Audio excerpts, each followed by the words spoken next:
Presidente do Parlamento Nacional, Aniceto Guterres, aprecia e agradece para o Presidente da República na presença e com o Parlamento Nacional.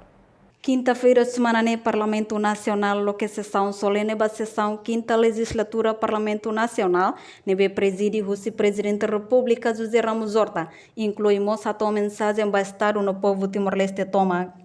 Presidente do Parlamento Nacional Aniceto Longuinhos Guterres e no discurso hateten aprecia tebes ba serviço Presidente da República José Ramos Horta no haturo que das colaboração dia com o Parlamento Nacional inclui colaboração dia com a nação vizinho durante o mandato e a fulang hirak nelarang.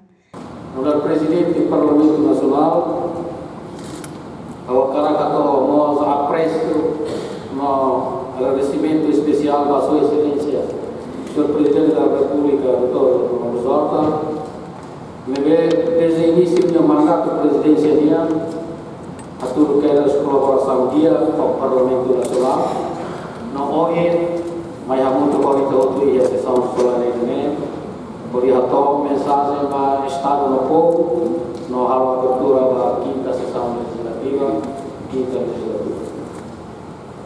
Sessão legislatura badahat nebe makfong remata, marca diferença tebes compara a legislatura da tolo kliuba, nebe nakon ho preocupação pandemia COVID-19 recensia.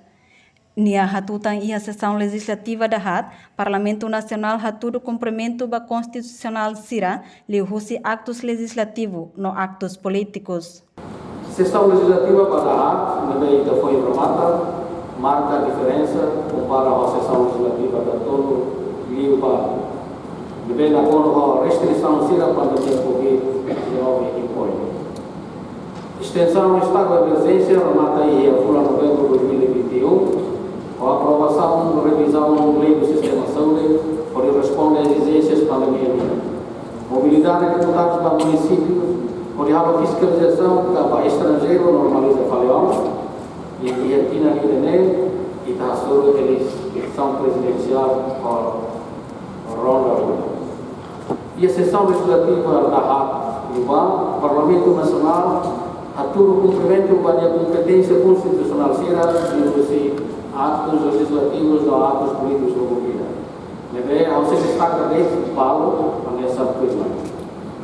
Foi em sessão solene Presidente do Parlamento Nacional, Aniceto Guterres, hakat ba mesa de abertura ba projeto piloto Parlamento Nacional, nebe acompanha o Presidente da República José Ramos Horta, Presidente do Tribunal de Recursos Deolindo dos Santos, no Primeiro-Ministro Taurmatan Ruak. Reportagem Melda Fátima, Televisão Timor-Poste.